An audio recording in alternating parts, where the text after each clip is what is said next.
VT KnowledgeWorks introduces. Title is Out of the Box College Choice. Team is Rita Evans, Morgan Evans, and Jerry McCarthy. And all three are coming down.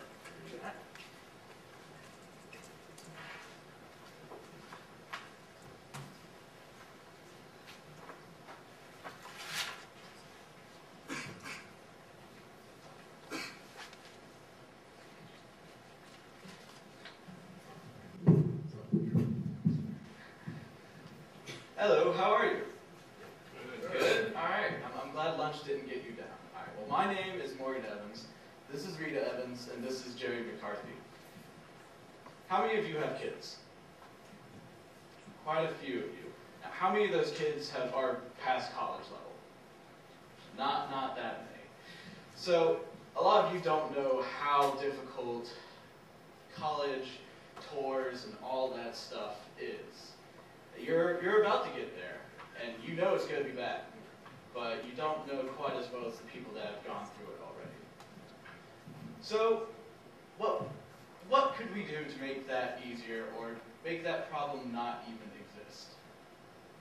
What we're offering at Out of the Box is a way to help, or give more insight. You know, the college tours, they can give you a good feel for the campus, but they don't give you a good feel for the classroom. And that's the kind of mentality that you go in, your student goes there for 2 years, and then they come to you later, and they're like, oh, hey, Dad, I want to go to a new college. So, what we're offering is a video website where you're able to see a preview of a class and get more so of a feel for that classroom. As an educator, I watched students for years being really frustrated with that experience of what is it like to try to figure out what I'm going to do after high school and how am I going to move forward.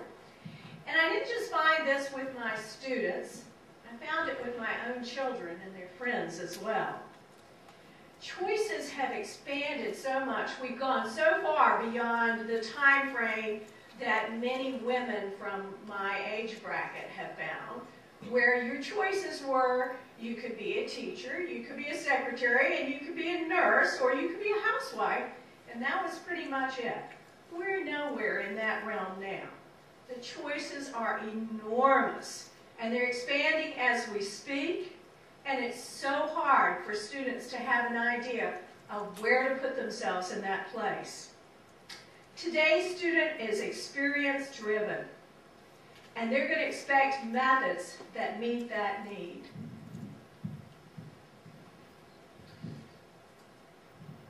So this is a good idea. What we're wanting to do is we want it to be able to be accessible. We want you to be able to meet with your child, pull up the tablet, and just start comparing colleges. You know, get a feel for the classrooms instead of the college itself. College websites already offer campus tours online. What we need is more so of an inside look at the college courses themselves. So we've got a nice little setup here where it's built for compatibility and comparing. It's easy to use. It's very friendly towards every kind of audience, older and younger. So even friends of college level can get together, not that many would, but that they can get together and compare different colleges. So where are we going to start with this idea? Well, we already have a beta of the site already up without the video, but we have the outline set up already. But where we're wanting to start is with local community colleges for this year. We have already talked to certain colleges like Virginia Western Community College, and they've shown interest. And after first year, in year 2, we want to get around to public universities like VT. And then by year 3, we want to be around all of the Virginia campuses and college levels and have at least some videos of the courses there. And then from there, we might expand beyond Virginia. That's where our hopes are. So our current market, or our intended audience, audience that we're going to be advertising towards consists of over 800,000 students. That's a lot. Now, we're not even including high school students, but these are our students that we're wanting to market towards, transfer students, and just students that aren't sure. So funding will come from mostly partnerships with the universities. So we want to take funding that they have through advertising and use that to fund our program along with advertisements. So starting off year one, we have an option of 23 different community colleges with over 40 campuses in all of Virginia. So we have quite a few options starting out. So starting out so far seems like a very good idea. And our competitive advantage over others is that we have a distinct direction. We want to go for accessibility and being able to grab any audience, older or younger. And it's visual instead of being text stuff. You know, just seeing endless lines of text and brochures just get to you really easily. Whereas if you have a nice video there, just being able to compare is a lot easier on you as a person. So our competitive products, and we use that term lightly because the competitors are not really in our same direction. So we have iTunes U and U University. Both of these consist of wanting to do more so college tours instead of class courses like we are. We're wanting to go into a more in-depth look at the classroom. So as you can see by our chart here, we provide a lot more options than the others do. We provide more insight than the broad experience. Anyone can go to a campus tour, but it's hard to get that inside feel, that preview of what a classroom's like, what a teacher's like, what the people around campus and the students more so, than just how the feeling of the whole campus is. Success builds on success. So if the students are given support, tools that will support what they're doing, their choices, the institution and the student win. So our business model, we want most of it to be remaining in Virginia. We're, Virginia born, Virginia bred, all that stuff. So especially customer service.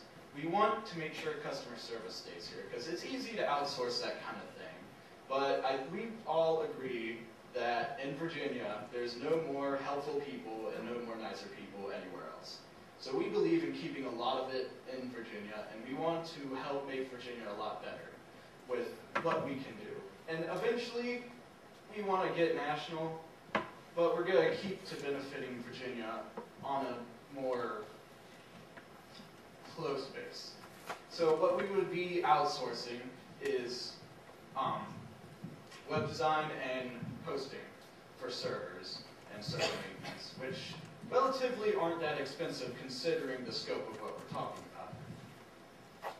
So our management team consists of Rita Evans, who has professional education and business owner experience, and myself, Morgan Evans. I am a computer science major at Virginia Western, and I have 2 years of graphic design experience, so I know how to build a website. And we have Jerry McCarthy, who is CEO of Smart View Productions, which is our video company. Now, for our timeline, we actually have agreements going with Virginia Western currently that we are talking about setting up some kind of partnership. And so far, they seem really interested in this, but they need some more reassurance in this. So that's where we need you. And in this first phase going forward, we've been talking primarily with the technology people, the distance learning people, and so forth. A lot of their lecture capture and the areas that they've moved forward in, which is in about 5 different community colleges in an organized basis at this point in time. We'll expand across the state to use that format in all of the community colleges in Virginia. In talking with them, we found that a lot of the movement forward into lecture capture and the products has been faculty driven. So to a large extent, we think that moving from that phase forward, although we have actually gotten parts of our business plan into Dr. Sandel's hands at Virginia Western and are continuing to move forward in those directions as well. We know that partnerships through the community college system work best if you're hitting more than one community college initially. So our target would be New River, possibly Central Virginia, and Virginia Western as an initial phase, and then moving forward from there. And another factor that helps a lot is that a lot of the programs through the community college system overlap. So that if you went into one institution and you covered pretty much what they offer, there would be overlap into the programs across the state, and you could move forward from that. So as an initial model, it makes sense. Another factor is that the Open Visual Communication Consortium, which has some pretty high dollar players involved in it, is scheduled to have service enablement for its commercial line in June of 2012. And if that happens, that will help some of the video constraints that have been out there with different formats from institution to institution and trying to get that all collaborated correctly, as well as hopefully bringing down the cost of streaming. So, just so you know, this is in thousands, so we're not talking our business model only needing like 50 bucks. I thought I should make that clear. So, overall, we need about $40,000 to get this started and get the ball moving. And having this set up as a respectable site that colleges and campuses and even our customers, or more so our audience, will want to go to. You know, it's easily acceptable and all that. And our market is potentially enormous. This isn't our target audience, but this is our potential audience. You know, we could reach beyond Virginia's walls. We could spread the love that we have here, you know, Virginia is for lovers, to the rest of the world. So that's what we would like to do. In terms of the financial end, the projections that are located here on this slide do not include any video charges, and they don't include any advertising attributes in the projections. So video would be negotiated if we're doing special projects on a separate contract basis. And I am familiar with sites, as a matter of fact, one just launched locally for us a couple of weeks ago. That's a similar site for hunting videos. And I've talked to the owner extensively about that. In adding advertising revenues to this, potentially we could cover the operating costs. And if we added that stream as well, that could make the subscription rate basically a revenue stream. By year 5, without those components added, we're projected to generate over $8 million in revenue, overall revenue, with bringing in right at $11 million, with an annual per pupil cost of $7 a year from college revenues. And most of us are aware that that probably is pretty close to just print costs per student a year. So how are we supposed to protect investors? What's our exit strategy for the worst case scenario? Well, we could easily sell to or partner with another bigger company. Like we said, one of our competitors is iTunes U. And although they offer something completely different, they don't offer what we have, which is an advantage. So whereas they are a really gigantic company, I mean, let Apple, come on, that we have Virginia. You know, we're starting out in a place, one of the biggest countries, or state in our country. You know, that's kind of something that's really good to keep. You know, if we keep on a local level and start on a state level, that is already coming up at a profit that's beyond what our development costs will need. So even starting out with such a small state, not really a small state, but small in size, with big love. But, you know, even with that size, we can come up with a tremendous amount of profit considering what we're asking. So why is it time to think out of the box? The technology and the student demand is already here. And we want to spread the compatibility and the accessibility to all the stressed out parents and all the stressed out students and all the confused students that are out there that just don't know what to do anymore. So we will take any questions that any of you have. And while we're taking questions, what's our time frame like? Okay. While we're taking questions, Jerry McCarthy is going to come up, and hopefully we're going to get a piece of his video work in that you can watch just to see the quality of the production that he has. Jerry, you want to say?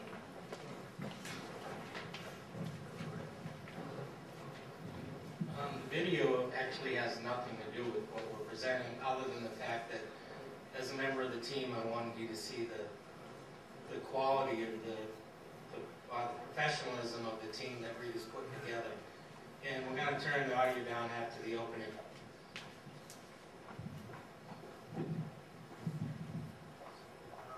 Jerry, doing that, want to ask a question? Yeah, so help me understand what you're doing that is different from iTunes U or the Open Courseware Consortium, MIT and Tufts are two schools I see a lot of content produced by them.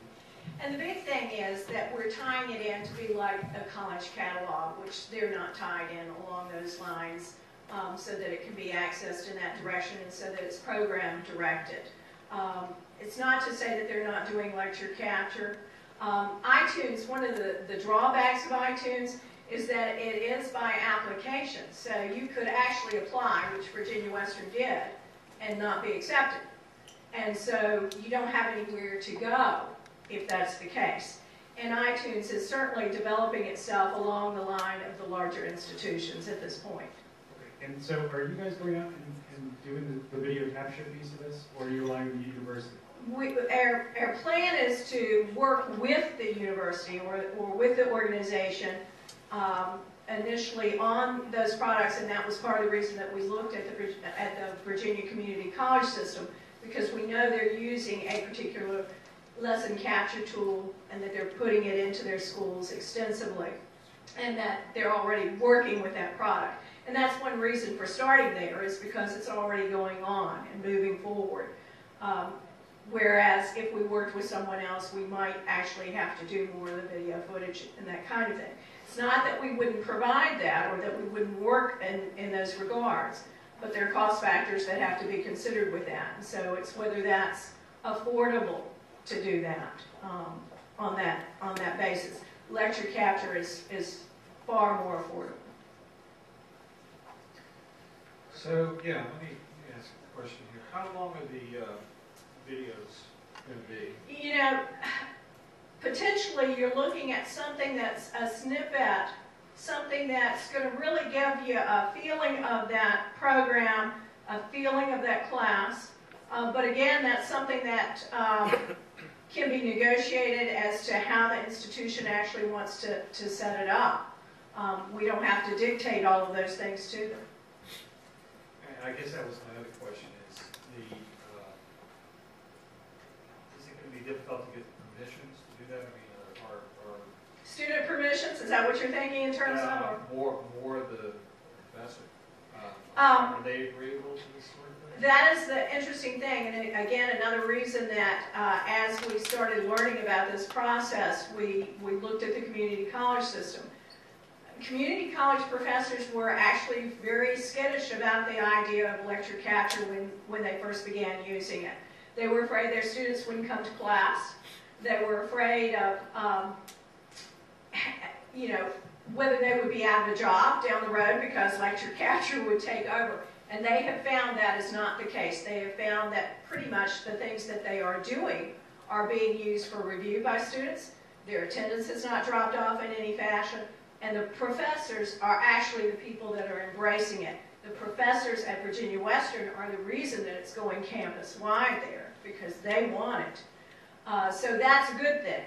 And it's really just a step farther to make them understand that this is a learning tool to make students more aware of what you're offering before they walk in your class. Because as a professor, you really don't want a kid in your class that's not a fit.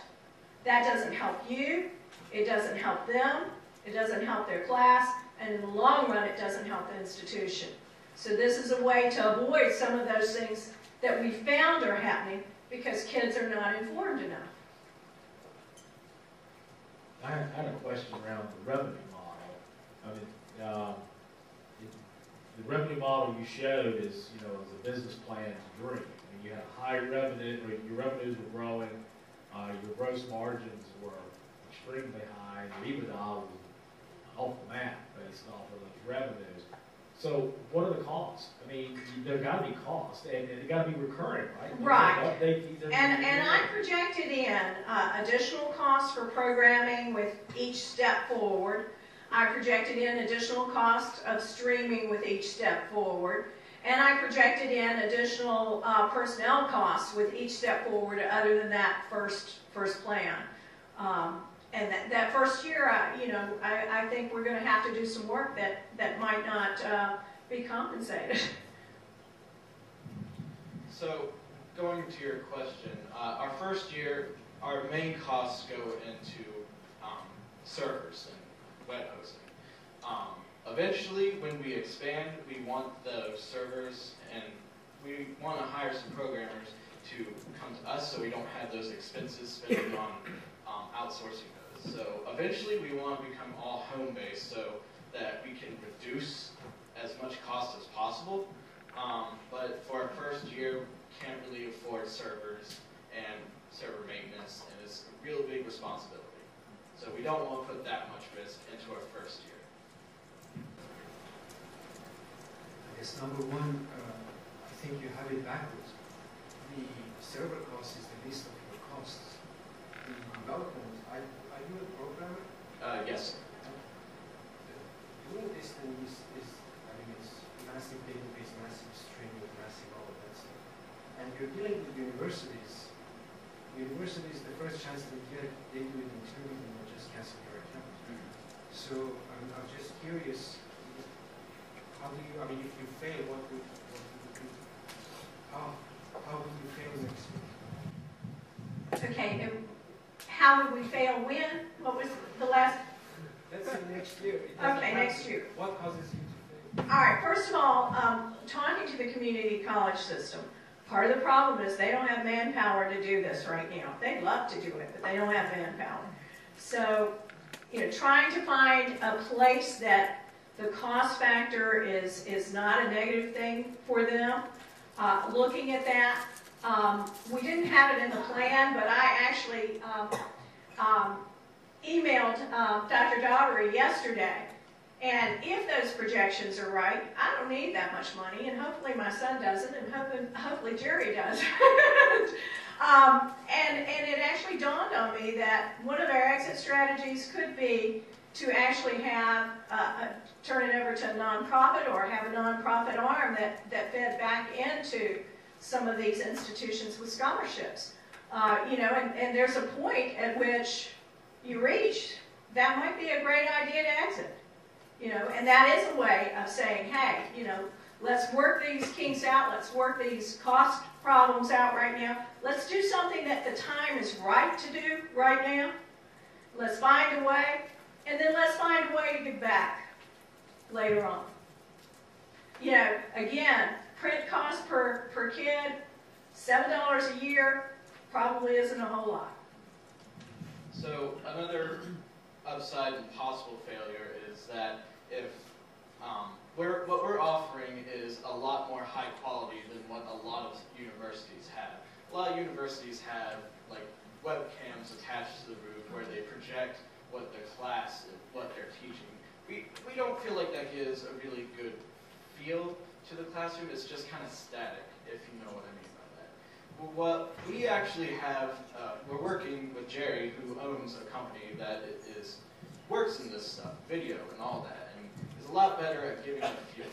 It's kind of hard to describe, but it's a lot easier to get a feel for when something is properly done than when it's just shown through a webcam. That's the reason for success. How we can Well, we could fail if colleges don't care about quality, if they don't really want what we're offering. That is a possibility, but we believe that a lot of educators, especially here at VT and at Virginia Western, care about the quality and want the best for what's there for their students.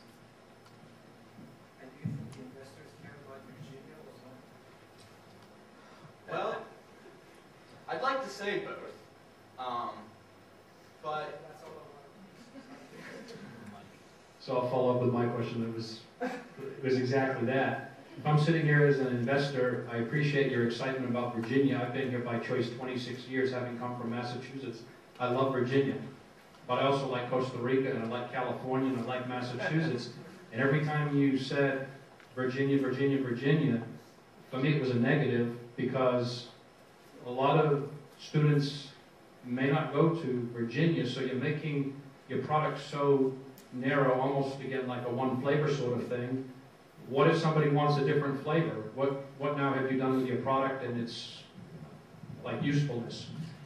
And I don't think that carried well. Our plan was to expand beyond Virginia. The next rollout projection was hopefully for North Carolina and doing all of the state at one time, because hopefully at that point we would have that model. And cost projections were in there for increased personnel and increases across the board in that model of adding it for that 5th year. So never an intent that it couldn't be expanded. Whether it's expanded by us or whether it's expanded again in one of these exit strategies, it doesn't matter so much as it matters that it gets done and that it gets started. It doesn't have to be us. In terms of Virginia, Virginia does have some advantages, and I've said this often to legislators. I believe it intrinsically. We have an advantage in the fact that we're located close to D.C., and that advantage does carry us in a lot of ways that we wouldn't get carried otherwise. That raises a question, actually, Jim's question did. How scalable is this? I mean, so it's a very high quality video. I mean, how many of these people are floating around that, if this thing really took off, that you'd be able to consistently produce video after video after video at very high quality? How are you going to get the people to do that? And I think you're right that we have to look at that. We have to look at how is technology going to evolve. And that's a prediction that is coming about, and that people will move more and more into this, that universities will move more heavily into lecture capture kinds of things, where we can market instead to more of a content trainability fashion that helps the professors themselves to create a marketable tool where we're getting that cost level down.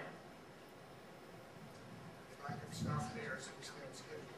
Got a question? Would you try it? I do have a question. I'm a sophomore here at Virginia Tech. I'm a computer engineering major. I agree that it's a really tough decision when you're coming out of high school trying to pick a college. Personally, I applied to over 8 schools and had a really tough time deciding. One thing I do want to say, though, as a question, how much value do you think a video of a highly technical sophomore, junior level class has to a freshman coming out of high school? It's a valid point, and I like the question very much. I think, again, you've got to have those professors selected, and you certainly wouldn't necessarily have each course represented by every professor. You've got to find that person that can convey it in some fashion, that shares what it's all about, but shares it in an interesting format. I was a theater teacher for many, many years. And one of the things that I found was my marketing was really darn good because I got 1/4 of our student body into the theater program, and that was pretty phenomenal. And I used anything that I could, and one of the first things I used was a very primitive little computer kind of animated model that came out that we could use at the school. Well, the rest of the teachers were pretty ticked at me because it worked.